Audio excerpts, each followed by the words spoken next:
நேயர்கள் அனைவருக்கும் இனிமையான வணக்கம். மீண்டும் பலதும் பத்தும் பதிவோடு உங்கள் அனைவரையும் சந்திப்பதில் சந்தோஷம், மகிழ்ச்சி. இப்ப இலங்கையில் இருக்கிற தமிழ் மக்கள் மத்தியில் இருக்கக்கூடிய மிகப்பெரிய ஒரு பேசப்படுகின்ற ஒரு விஷயம் என்ன அப்படின்னா, பாட்டு பாடினது ஒரு குத்தமா, பாட்டு பாடினா உடனே ஜெயில போட்டு அடிச்சு விடுறாங்களே அப்படின்னு சொல்லி ஒரு விஷயம் இப்ப பரவலா பேசப்பட்டு கொண்டிருக்கிறது. குறிப்பாக ஒரு இசை நிகழ்ச்சி ஒன்று, உள்ளூர்ல இடம்பெற்ற ஒரு இசை நிகழ்ச்சியில ஒரு பாடலை பாடியதற்காக ஒரு பாடகர் இப்போது சிறையில் இருக்கிறார். இந்த பதிவு நாங்கள் எடுக்கின்ற போது அவர் சிறையில் இருக்கிறார். பயங்கரவாத தடுப்பு சட்டத்தின் அடிப்படையில் அவர் இப்போது கைது செய்யப்பட்டிருக்கிறார். அவர் பாட்டு பாடினது சரியா பிழையா போன்ற பல விஷயங்கள் இப்போது அரசியலிலும் சரி, சாதாரண பொதுமக்கள் மத்தியிலும் சரி, புலம்பெயர்ந்த உறவுகள் மத்தியிலும் சரி ஒரு பேசப்பட்டு வருகின்ற ஒரு விஷயமாக இருக்கிறது.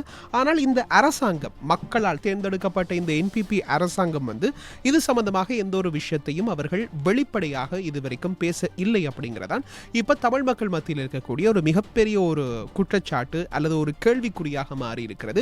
ஏன் இவர்கள் இதுக்கு சம்பந்தமாக பேசப்படவில்லை, ஏன் இவர்கள் இன்னும் இதற்கு குரல் கொடுக்கவில்லை அப்படின்னு சொல்லி கேட்கிறார்கள். எனவே இந்த தமிழ் மக்கள் மத்தியில் இந்த NPP அரசாங்கம் ஆட்டம் காண ஆரம்பித்து விட்டதா அப்படிங்கிற கேள்வி இப்ப மக்கள் மத்தியில் இருக்கு.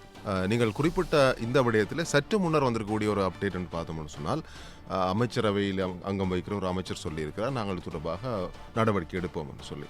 அதாவது இந்த போராட்டங்களின் பின்னராக கலைஞர்களும் களத்தில் இறங்கி இந்த கைதுக்கு எதிராக போராட்டங்களை முன்னெடுத்திருக்கிறார்கள். குறிப்பாக வடக்கு கிழக்கிலே போராட்டங்கள் முன்னெடுக்கப்பட்டன. இலங்கையின் கொழும்பில் ஒரு போராட்டம் முன்னெடுக்கப்படுவதற்கான ஏற்பாடுகள் மேற்கொள்ளப்பட்டு வருவதாக தெரிய வருகிறது. ஆகவே ஒரு கலைஞர் தன்னுடைய கலை வழிபாட்டை கொண்டு வந்திருக்கிறார் என்பதை தாண்டி இவர் மீது போலீசாரால் முன்வைக்கப்பட்டிருக்கின்ற ஒரு முக்கியமான குற்றச்சாட்டு, மேடைகளில் பாடுவது என்பது பெரிய பிரச்சனை அல்ல. ஆனால் இவர் அந்த பாடல்களை தொகுத்து, தான் பாடிய 2 பாடல்களை தொகுத்து விடுதலை புலிகள், இலங்கையில் தடை செய்யப்பட்ட அமைப்பாக இருக்கின்ற தமிழீழ விடுதலை புலிகளை மீளுருவாக்கம் செய்வதற்கான ஒரு உத்வேகத்தை கொடுப்பதற்கான ஒரு பாடலாக அந்த 2 பாடல்களையும் கொண்டு வந்தார். அதை சமூக வழியிலே அவர் பகிர்ந்ததுதான் மிகப்பெரிய குற்றம் என்று அவர்கள் சொல்கிறார்கள். அதாவது பயங்கரவாத தடை சட்டத்துக்குள்ளே உட்பட்டிருக்கின்ற சட்ட விதிகளுக்கு அமைவாகவே அவர் கைது செய்யப்பட்டிருப்பதாகவும் சொல்லப்படுது. ஆனாலும் ஒரு யுத்தம் முடிந்து விட்டதுன்னு சொல்லப்படுது. 2009ஆம் ஆண்டு இறுதி யுத்தம் முடிந்து விட்டது. விடுதலை புலிகள் இல்லை, அவர் முற்றாக ஒழிக்கப்பட்டு விட்டார்னு சொல்லப்படுது. அப்படி இருக்கிற காலகட்டத்திலே இந்த பயங்கரவாத தடை சட்டம் நீடிக்கப்பட வேண்டுமா என்ற விவாதம் தொடர்ச்சியாக இருந்து கொண்டே வருகிறது. தமிழர் தரப்பை பொறுத்தவரையிலும் சர்வதேசத்தை பொறுத்தவரையிலும் அழுத்தங்கள் கொடுக்கப்படுகின்றன. இந்த பயங்கரவாத தடை சட்டம் நீக்கப்பட வேண்டும் சொல்லி அதற்கான மாற்று என்ன என்று அரசாங்கங்கள் சிந்தித்துக் கொண்டிருக்கிற வேளையில் தான் இப்படியான இந்த பயங்கரவாத தடை சட்டத்தை பயன்படுத்தி பல விதமான கைதுகள், இது வெளிப்படையாக தெரிந்த ஒரு கைது, பல கைதுகள் நடைபெற்றுக் கொண்டே இருக்கின்றன. பல நடவடிக்கைகள் முன்னெடுக்கப்படுகின்றன. சமூக வலைத்தளங்களிலே நாங்கள் விடுதலை புலிகள் சார்ந்த ஒரு படத்தையோ அல்லது அது மக்களுடைய வேதனைகளை தரக்கூடிய ஒரு துன்புறுத்தல் மேற்கொள்ளப்பட்ட புகைப்படங்களோ பதிவிடுவது என்பதும் சிக்கலானதாகவே இருக்கிறது. ஆகவே சமூக வலைத்தளங்கள் மாத்திரமல்ல, ஒட்டுமொத்த போராட்டம் சம்பந்தமாக, தமிழருடைய வலிகள் சம்பந்தமாக பதிவிடுகிற எந்த பதிவுமே சமூக வலைத்தளங்களிலே ஒன்று இவர்களால் அரசாங்கத்தால் கட்டுப்படுத்தப்படுகிறது, அல்லது சமூக வலைத்தளங்களாக அவர்களே தங்களுடைய விதிமுறைகள் என்று சொல்லி நீக்குகிறார்கள். இப்படி பல விஷயங்கள் நடந்து கொண்டே இருக்கு. அப்படி அவர்கள் நீக்குகிறார்கள் சொன்னால் அதன் பின்னணியிலே அரசாங்கங்கள் செயல்படும் என்பது எல்லோருக்குமே தெரியும். ஆக இந்த கைது, இந்த பாடகரது கைது, சங்கீதனுடைய கைது என்பது சர்வதேச ரீதியிலும் கொஞ்சம் இவர்களுக்கு இலங்கை அரசாங்கத்துக்கு அழுத்தத்தை கொடுத்திருப்பதாகவே தெரிகிறது. ஆனாலும் இதன் பின்னணியில் மட்டுமல்ல, நாங்கள் பல விஷயங்களை பார்க்க வேண்டியிருக்கிறது. அப்படியானால் இலங்கையிலே ஏற்கனவே இன்று, அதாவது இந்த நாங்கள் பதிவு செய்து கொண்டிருக்கிற நாளிலே இலங்கையிலே எதிர்க்கட்சியில் இருக்கின்ற நாமல் ராஜபக்ச அவர்கள் ஒரு நாடாளுமன்றத்தில் ஒரு விஷயத்தை பேசியிருந்தார். அதாவது இந்த தேர்தல் நடைபெற்ற போது, நாடாளுமன்ற தேர்தல் நடைபெற்ற போது NPP கட்சியிலிருந்து அவர்கள் கூட பிரசாரத்துக்காக தமிழீழ விடுதலை புலிகள் சார்ந்த ஒரு புரட்சி பாடலை பயன்படுத்தி இருந்தார்கள். அந்த பாடலுடைய காணொளியிலே இப்போது ஜனாதிபதியாக இருக்கின்ற அனுரகுமார் திசாநாயக் அவர்களும் இடம்பெற்றிருந்தார் என்று அவர் சுட்டிக்காட்டியிருந்தார். ஆகவே இந்த பாடலை யார் பயன்படுத்துகிறார்கள் என்பதை பொறுத்து தான் இந்த சட்டம் பாயுமா. இப்போ நீங்க சொல்லும்போது ஒரு விஷயம் ஞாபகத்துக்கு வருது. அண்மையில் சமூக வலைத்தளத்தில் ஃபேஸ்புக்கில் மனோ கணேசன் அவர்கள் ஒரு பாடலை போட்டிருந்தார். நீங்க சொன்ன அதே பாடல் தான் அனுரகுமார் திசாநாயக் அவர்களுடைய தேர்தல் சம்பந்தமாகவும், அதே மாதிரி யாழ்ப்பாணத்தில் ஒரு சிலை எழுப்பப்படும் அப்படின்னும், அந்த இடத்துல பல விஷயங்கள் செய்யப்படும் அப்படின்னு சொல்லியும் சொல்லப்பட்டிருக்கிறது. அப்ப இதுக்கு என்ன நியாயம் அப்படின்னு சொல்லி மனோ கணேசன் அவர்கள் அந்த பாடலையே போட்டிருந்தார். அதுக்கு கீழே கமெண்ட்ஸ்ல போய் பார்க்க போனா, இது AI உருவாக்கிய பாடல், மனோ கணேசன் அவர்களே உங்களுக்கு தெரியாதா, இது ஒரு AI மூலமாக உருவாக்கப்பட்ட பாடல், அதையும் இதையும் நீங்க ஒப்பிட்டு பேசக்கூடாது அப்படின்னு சொல்லி அவருக்கு கருத்துக்கள் வந்து கொண்டிருந்தது. அதே மாதிரி நாங்க கடந்த முறை எங்களுடைய ரணில் விக்ரமசிங்க அவர்கள் வருவார் அப்படின்னு சொல்லி நாங்களும் ஒரு பாட்காஸ்ட் எங்களுடைய பலதும் பத்தும் பதிவுல போடும்போது கூட அதுக்கு கீழும் பலர் தங்களுடைய கருத்துக்களை சொல்லிக் கொண்டிருந்தார்கள். செம்மணி சம்பந்தமான பல விஷயங்களையும் நாங்கள் பேசியிருந்தோம். அதற்கும் தங்களுடைய கருத்துக்களை சொல்லிக் கொண்டிருந்தார்கள்.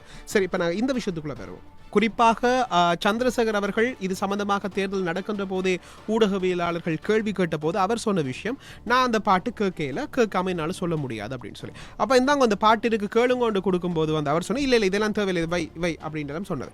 எனவே ஆட்சி அதிகாரம் யாரிடம் இருக்கிறதோ அந்த ஆட்சி அதிகாரம் அவர்களுக்கு ஏற்றது போல பயன்படுகிறதா அப்படிங்கிற ஒரு கேள்வியும் இருக்கு. இப்ப நீங்க சொன்னீங்க சர்வதேசத்துக்கு மத்தியில அழுத்தம் கொடுக்கறதுக்காகத்தான் இந்த மாதிரியான போராட்டங்கள் எல்லாம் நடக்குது அப்படின்னு சொல்லி.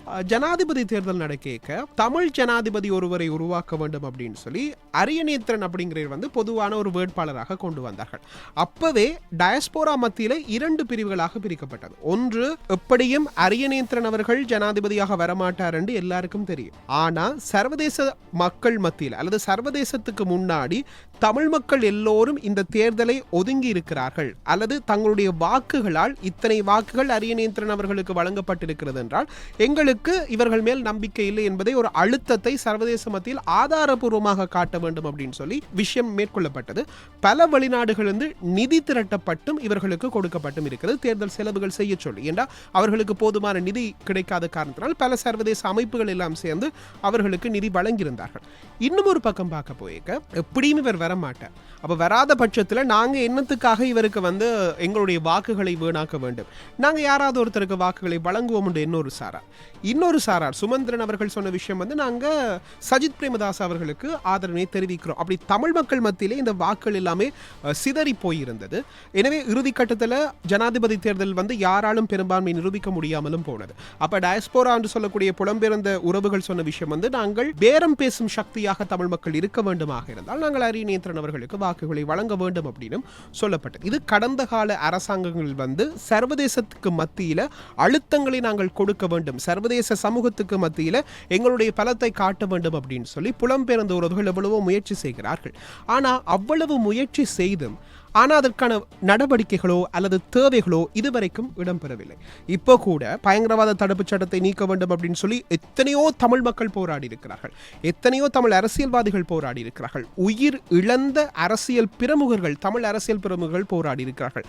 அப்பெல்லாம் எந்த ஒரு அரசும் வந்து அதுக்கு பதில் கொடுப்பதற்கோ அல்லது இல்ல நாட்டுக்கு தேவை அப்படின்னு தான் சொல்லப்பட்டது. ஆனா இப்ப சுரேஷ் சலை அவர்கள் கைது செய்யப்பட்டிருக்கிறார்.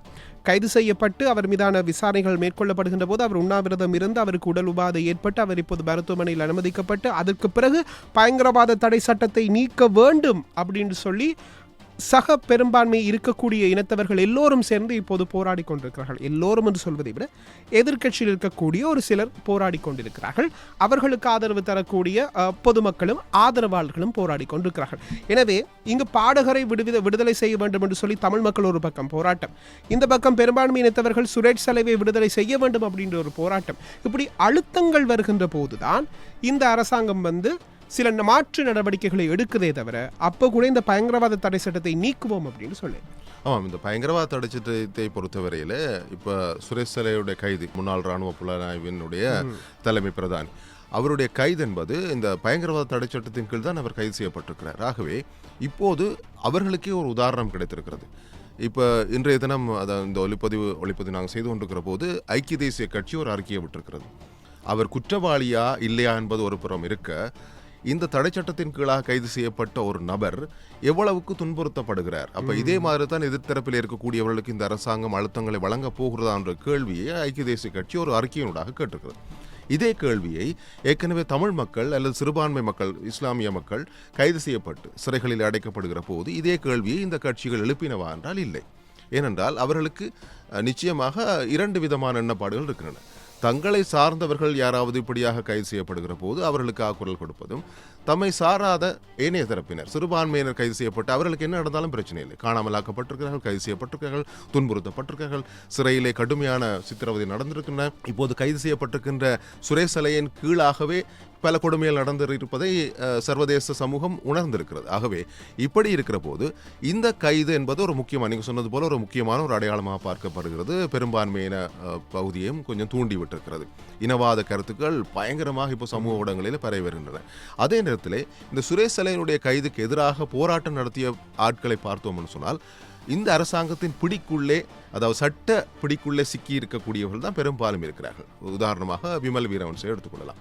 அளவுக்கு அதிகமான சொத்து சேர்த்தார் என்ற நிலையில் அவருக்கான வழக்கு ஒன்று முன்னெடுக்கப்பட்டு வருகிறது. வெளிநாட்டு பயண தடை விதிக்கப்பட்டிருக்கிறது. அவருடைய மனைவி மீதும் ஒரு வழக்கு இருக்கிறது. பல வழக்குகள் இவர்களை சார்ந்தே இருக்கின்றன. உதாரணத்துக்கு சொல்லுவதாக அவர் தான் இந்த போராட்டத்தை முன்னிலையில் நடத்துகிறார். அதாவது இந்த அரசாங்கத்துக்கு அழுத்தத்தை கொடுத்து இந்த அரசாங்கத்தை வீட்டுக்கு அனுப்புவதுதான் அவருடைய எண்ணமாக இருக்குது. அப்போதுதான் தாங்கள் தப்பிக்கலாம் என்ற ஒரு எண்ணப்பாடும் அவர்களுக்கு இருக்கிறது. ஆகவே இவர்கள் கூட பயங்கரவாத தடை சட்டத்தை நீக்க வேண்டும் என்பதற்காக இவர்கள் போராடவில்லை. இந்த அரசாங்கத்துக்கு எதிரான கருத்துக்களை கொண்டு வர வேண்டும் என்பதற்காகத்தான் இந்த போராட்டத்தை முன்னெடுக்கிறார்கள் தவிர இவர்களுக்கும் அரசாங்கத்துக்கும் இவர்கள் என்ன கடந்த அரசாங்கத்தில் இவர் அங்கம் வகித்தவர்கள். அப்போது இவர்கள் நீக்கி இருக்கலாம். அதுக்கான எந்த விதமான பேச்சும் அவர்களிடமிருந்து வரவே இல்லை. ஆகவே இந்த சுரேஷ் சலையினுடைய ஒரு கைது என்பது ஒரு சின்ன ஒரு அடையாளமாகத்தான் நாங்கள் பார்க்க வேண்டி இருக்கிறது. இதே நேரத்தில் சங்கீதனுடைய கைதை நாங்கள் இந்த பக்கமாக பார்க்கலாம். அதுபோல பல கைதுகள் இன்னுமே உள்ளே இருக்கக்கூடிய அரசியல் கைதிகள் விடுவிக்கப்படாமல் இருக்கிறார்கள். அவர்கள் எத்தனையோ தரம் வவுனியாவில் உண்ணாவிரதம் இருந்ததை நாங்களும் பார்த்திருக்கிறோம். ஆனாலும் அவர்கள் விடுவிக்கப்படவில்லை. ஒரு சிலர் மட்டும் அவர்களிடம் இது உண்மையிலே குற்றச்சாட்டே இல்லை.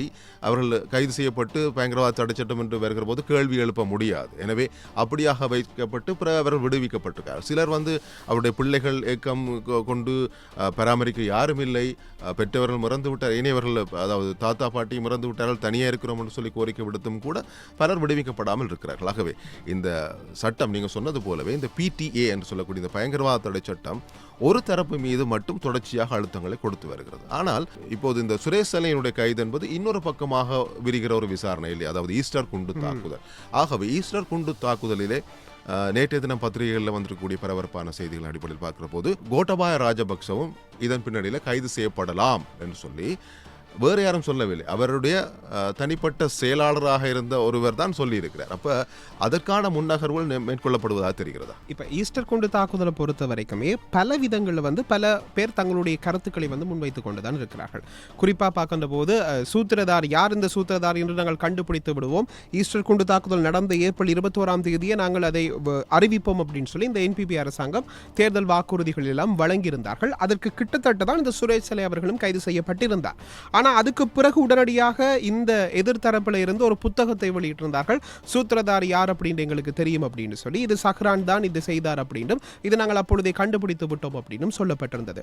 இந்த குண்டுவெடிப்பு தாக்குதல் நடந்து முடிந்ததற்கு பிறகு இலங்கையுடைய அரசியலில் மிகப்பெரிய மாற்றங்கள் எல்லாம் வெளிவந்து கொண்டுதான் இருந்தது.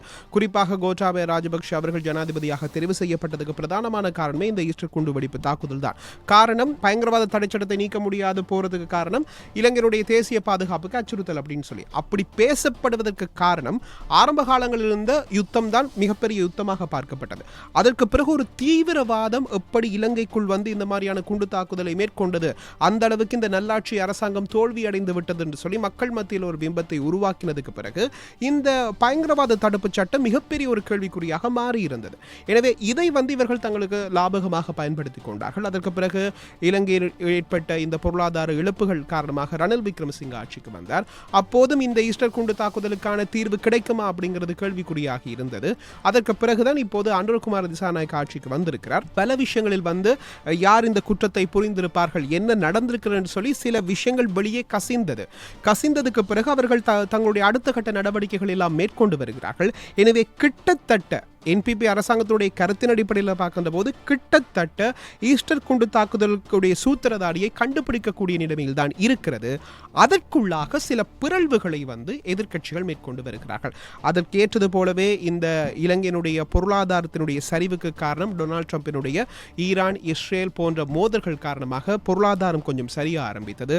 இந்த அரசாங்கம் ஆட்சிக்கு வந்ததுக்கு பிறகு அனுரகுமார திசாநாயக்க ஜனாதிபதியாக வந்ததுக்கு பிறகு பாராளுமன்ற தேர்தல், அதுபோல் உள்ளூராட்சி மன்ற தேர்தல் சொல்லி நிறைய தேர்தல்கள் நடக்கின்ற போது அங்கு செலவுகள் எல்லாம் எக்கச்சக்கமாக போனது அரசாங்க மத்தியில். அடுத்து மாகாண சபை தேர்தலை நடத்த வேண்டும் அப்படின்னு சொல்கிறார்கள், கையில் காசு இல்லை. இந்த வருஷம் எப்படியும் நடத்த மாட்டார்கள், பட்ஜெட்டில் கூட இது சம்பந்தமான நிதிகள் ஒதுக்கப்படுவதற்கான வாய்ப்புகளும் இருக்கவில்லை. இப்படியெல்லாம் இருக்கின்ற போது இந்த அரசாங்கம் பொருளாதார ரீதியில் மக்களை கொஞ்சம் சந்தோஷப்படுத்த வேண்டும், இன்னொரு பக்கம் நாட்டை கடன் சுமையிலிருந்து நீக்க வேண்டும், கொடுத்த வாக்குறுதிகளை காப்பாற்ற வேண்டும். இப்படியெல்லாம் வருகின்ற போது எதிர்க்கட்சிகள் மக்களுடைய கவனத்தை திசை திருப்பதற்காக இந்த மாதிரியான வேலைகளை செய்கிறார்கள் செய்கிறார்களோ அப்படிங்கிற ஒரு கேள்விக்குறியும் இருக்கிறது. எனவே என்பிபி அரசாங்கம் இந்த கோட்டாபய ராஜபக்ஷ தான் ஒருவேளை இந்த ஈஸ்டர் குண்டு தாக்குதலுக்கு பின்னால் இருப்பார்களா அப்படின்ற ஒரு விஷயத்தின் அடிப்படையில் விசாரணைகளை மேற்கொண்டு வருகிறார்கள். ஆனால் கோட்டாபய ராஜபக்ஷம் சம்பந்தமாக பார்க்கின்ற போது இதற்கான குற்றவாளி யார் என்று எங்களுக்கு தெரியும். அவர் உயிரோடு இல்லை, இது பயங்கரவாதிகள் தான் செய்திருக்கிறார்கள் என்று சொல்லி அவர்கள் ஒரு பிம்பத்தை உருவாக்கி இருக்கிறார்கள். எனவே இரண்டு தரப்பிலும் பல மாற்று கருத்துக்கள் முன்வைக்கப்பட்டுக் கொண்டிருக்கிறது. ஆதாரபூர்வமான தகவல்கள், உண்மையான தகவல்களை நீதிமன்றம் தான் யார் குற்றவாளி என்று அறிவிக்க வேண்டும். இது சம்பந்தமான விசாரணைகள் நடந்து கொண்டு வருது. நீங்க காணாமலாக்கப்பட்டவர்கள் அப்படின்னு சொல்கின்ற போது இந்த செம்மணி மனித புதைகுழி, இப்ப ஒரு மனித புதைகுழியில் இருந்துதான் இத்தனை நூற்றுக்கணக்கான உடல்கள் எடுக்கப்படுகிறது. அதுவும் குழந்தைகள், பாடசாலை மாணவர்கள், வயோதிபர்கள் சொல்லி எவ்வளவோ பேருடைய உடல்கள் இப்போது தோண்டி எடுக்கப்பட்டு கொண்டுதான் இருக்கிறது. இப்போ மக்கள் மத்தியில் இருக்கிற கேள்வி, இது ஒரு புதைகுழியா அல்லது இதே போன்ற பல புதைகுழிகள் இன்னும் தோண்டப்படாமல் இருக்கிறதா? ஏன் இன்னும் இராணுவத்தினுடைய இந்த உயர் பாதுகாப்பு வலயம் அப்படின்னு சொல்லி மக்களுடைய காணிகள் இன்னும் விடுவிக்கப்படாமல் இருப்பதற்கு ஒருவேளை இந்த புதைகுழிகளும் காரணமாக இருக்குமோ அப்படின்னு பல்வேறுபட்ட கேள்விகள் இப்ப வரைக்கும் மக்கள் மத்தியில் இருக்கிறது. ஆனா இன்னும் ஒரு சாராரை பொறுத்த வரைக்கும் இது எல்லாம் சாதாரணமான ஒரு விஷயம் என்று கடந்து போகக்கூடிய அளவுக்கும் மாறி இருக்கிறது. இது பற்றி உங்களுடைய கருத்து இல்லை? இதில் நாங்கள் பார்க்க வேண்டிய இந்த செய்திகளை வைத்து நாங்கள் ஆராய்ந்து பார்க்கிற போது அண்மையில் 302 எலும்புக்கூட்டு தொகுதிகள் வரைக்கும் இதுவரைக்கும் செம்மணிலிருந்து வெளியில் எடுக்கப்பட்டுள்ளதாக தெரிகிறது. 316 எலும்புக்கூட்டு தொகுதிகள் அடையாளம் காணப்பட்டுள்ளன. இன்னும் தோண்ட வரும் என்று எதிர்பார்க்கப்படுகிறது.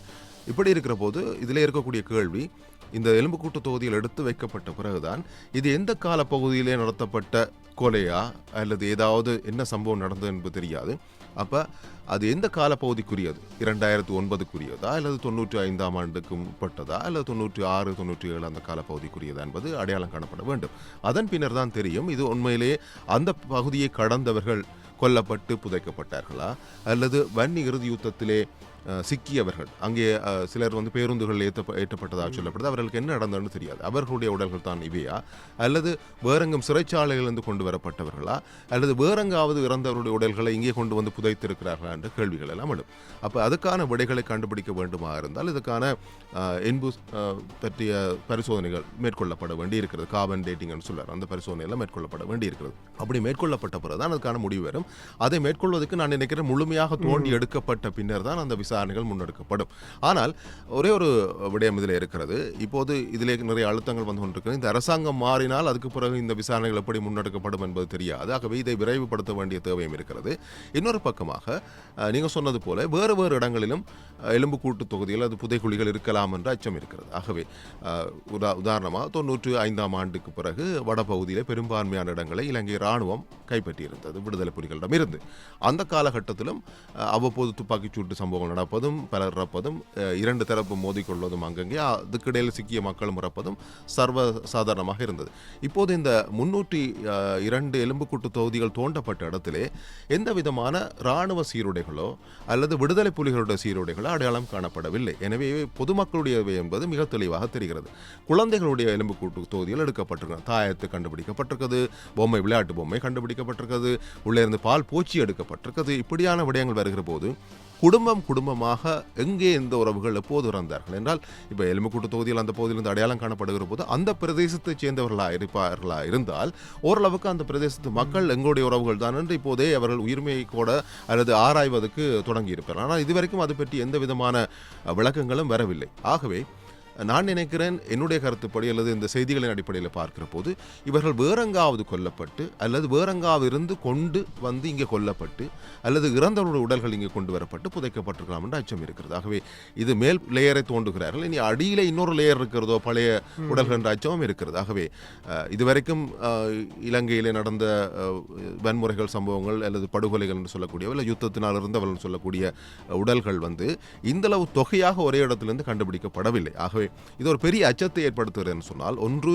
அச்சம், அடுத்த பக்கமாக கடந்த கால அரசாங்கங்கள் எல்லாம் இவ்வளவுக்கு மக்கள் பாதிக்கப்படவில்லை, மக்கள் இறக்கவில்லை என்று சொல்லிக் கொண்டிருந்த அரசாங்கங்களுக்கு எல்லாம் இது நிச்சயமாக ஒரு தலைகுனிவை ஏற்படுத்த போகிறது. அவருடைய வார்த்தைகளில் இருக்கக்கூடிய நம்பிக்கை இனத்தை இது எடுத்து காட்டுகிறது. மக்கள் சொல்லி முன்வைத்து வந்த அல்லது அரசியல் தலைமைகள், தமிழ் அரசியல் தலைமைகள் முன்வைத்து வந்த சமூக செயற்பாட்டாளர்கள் தொடர்ச்சியாக குரல் எழுப்பி வந்த விடயங்கள் எல்லாம் உண்மையாக நடந்தவை தானா, நடந்திருக்கின்றனவா என்ற அச்சத்தை இந்த கண்டுபிடிக்கப்படுகின்ற எலும்புக்கூட்டு தொகுதிகள் இப்பொழுது காட்டுகின்றன. ஆனால் இப்போது இருக்கக்கூடிய சுரேஷ் சலையுடைய பிரச்சனை, அது இன்னொரு பக்கமாக பாடகருடைய கைது போன்றவை இந்த விடயத்தை கொஞ்சம் அப்படியே மழுங்கடிக்க செய்தது போல தெரிகிறது. ஆனாலும் நீதி என்பது எப்போதுமே அது மறைக்க முடியாது, அது பொது வெளிவரத்தான் போகிறது, தானாகவே வெளியேறும். சொல்வார்கள், இயற்கையிலே எல்லா விடயத்தையும் நாங்கள் மறைத்து விட முடியாது, இயற்கை எதை தீர்மானிக்கிறதோ அது வெளியில் கொண்டு வரத்தான் போகிறது, அதுக்கான கால அவகாசம் எடுத்துக்கொள்ளப்படும். எனவே நம்பிக்கை இருக்கிறது இதற்கான ஒரு நீதி கிடைக்கும் என்று. ஆனால் கொல்லப்பட்ட ஆத்மாக்களை பொறுத்தவரையிலே நாங்கள் வருந்துவதை தவிர வேறு வழியில் இல்லையா?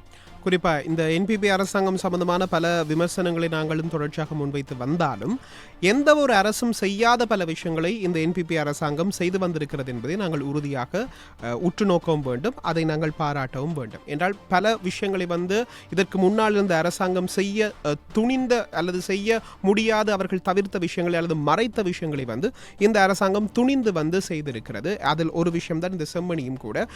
இந்த அரசாங்கம் நினைத்திருந்தால் கடந்த ஆட்சி இருப்பது போலவே மணி இடைநடுவிலேயே அவர்கள் தோண்டாமல் விட்டிருக்கலாம். ஆனால் இந்த அரசாங்கம் சட்ட ரீதியாக பல விஷயங்களை செய்கிறார்கள். அவர்கள் கொடுத்த தேர்தல் வாக்குறுதிகள் எக்கச்சக்கம். ஆனால் அது நடைபெற்று வருகிறது, கொஞ்சம் கொஞ்சமாகத்தான் நடைபெற்று கொண்டிருக்கிறது. அரசாங்க தரப்பிலிருந்து கேட்கின்ற போது நாங்கள் செய்து கொண்டு தான் இருக்கிறோம், ஆனால் எங்கள் மீதும் அழுத்தம் பிரயோகிக்கப்படுகிறது. குறிப்பாக தேர்தல் காலங்களில் அவர்கள் வழங்கிய வாக்குறுதிகள் அடிப்படையில் நாங்கள் பார்க்கின்ற போது எக்கச்சக்கமான வாக்குறுதிகள். அதாவது மிக முக்கியமாக இந்த காணி விடுவிப்பு, உயர் வலய பகுதிகள் இருக்கக்கூடிய காணிகள் விடுவிப்பு செய்யப்படும், மத ஸ்தலங்கள் இருக்கக்கூடிய இடங்கள், ஆக்கிரமிக்கப்பட்ட இடங்கள் விடுவிக்கப்படும் என்று சொன்னார்கள். ஆனால் பல இடங்கள் விடுவித்தார்கள். ஆனால் மக்கள் இப்போ எல்லாரும் பார்க்கிற இந்த தையிட்டி விவகாரம் தான். இந்த தையிட்டி விவகாரத்தில் இப்ப அரசாங்கமே திணறி போயிருக்கிறது. எங்கு நாங்கள் தொடுவது? இவர்களுக்கு மாற்று நிலம் கொடுத்தாலும் வேண்டாம் என்கிறார்கள். ஆனால் இன்னொரு பக்கம் பீகாரை மீது கை வைத்தா பெரும்பான்மை சமூகம் எங்கள் மீது திசை திருப்பிவிடும். அப்படி திசை திருப்புகின்ற போது அது அவர்களுடைய எதிர்கால இலக்குகளுக்கு பாதிப்பாகிவிடும். பலர் சொல்ற விஷயம், இந்த இலங்கைக்கு இப்படி ஒரு அரசு மீண்டும் கிடைக்காது. இப்ப அப்படி ஒரு சூழ்நிலையில பெரும்பான்மை சமூகத்தில் மத்தியில் இப்ப இந்த அரசுக்கான ஒரு அங்கீகாரம் குறைகின்ற பட்சத்தில் அடுத்த முறை பாதிக்கப்படுகின்ற மக்கள் தமிழ் மக்களாக இருப்பதற்கும் வாய்ப்புகள் அதிகமாகத்தான் இருக்கிறது. தொழிற்சாலைகள் யாழ்ப்பாணத்திலும் சரி வடக்கு கிழக்கிலும் சரி கைவிடப்பட்ட தொழிற்சாலைகளை மீண்டும் நாங்கள் கொண்டு வருவோம் அப்படின்னு சொல்லி தேர்தல் வாக்குறுதிகள் வழங்கப்பட்டது. அதில் எனக்கு தெரிந்த அந்த உப்பளம் மட்டும்தான் இப்போதைக்கு செயற்பட்டு கொண்டிருக்கிறது. மற்றைய தொழிற்பாடுகள் எந்த கதியில் இருக்கிறது கூட தெரியவில்லை. எனவே இந்த அரசாங்கம் கொஞ்சம் செய்திருக்கிறது. மற்றைய அரசாங்கத்தோடு ஒப்பிடுகின்ற போது தமிழ் மக்களுக்கு தேவையான பல விஷயங்களை இந்த அரசாங்கம் செய்திருக்கிறது என்பதை நாங்கள் பாராட்டத்தான் வேண்டும். ஆனால் தமிழ் மக்களுக்கு அடிப்படையாக இப்ப தேவைப்படுகின்ற விஷயத்தை இந்த அரசாங்கம் செய்திருக்கிறதா என்றுதான் இப்போது கேள்விக்குறியாக இருக்கிறது. அந்த கேள்வியோடு நாங்கள் நிகழ்ச்சியை நிறைவு செய்யலாம். இந்த அரசாங்கத்துக்கு இன்னும் கால அவகாசம் தேவைப்படுகிறது என்பது வெளிப்படையான உண்மை. அதே நேரத்திலே இவர்களுடைய தேர்ந்தெடுக்கப்பட்டிருக்கக்கூடிய தமிழ் நாடாளுமன்ற உறுப்பினர்கள், இந்த அரசாங்கத்தின் சார்பிலே தமிழ் மக்களால் தேர்ந்தெடுத்து நாடாளுமன்றத்துக்கு அனுப்பப்பட்டிருக்கக்கூடிய உறுப்பினர்கள் பெரிய செயற்பாடுகளில் ஈடுபடுவதாக தெரியவில்லை. எனவே விமர்சனங்கள் முழுக்க அவர்கள் தரப்பிலே நாங்கள் வைக்க வேண்டியிருக்கிறது. அவர்களும் அடுத்தடுத்த கட்டங்களிலே இதை புரிந்து கொண்டு தங்களுடைய செயற்பாடுகளை, தங்களை நம்பி வாக்களித்த மக்களுக்கு என்ன தேவையோ அதை நோக்கி தங்களுடைய செயற்பாடுகளை நகர்த்துவார்கள் என்ற நம்பிக்கையோடு நாங்கள் நிகழ்ச்சியை நிறைவு செய்யலாம். இன்னும் ஒரு பலதும் பத்தும் பதிவில் சந்திப்போம் என்று கூறி விடைபெற்று செல்லும் நான் என்று உங்கள் அன்பின் பரமசிவம் டார்வின், என்று பிரதீப்.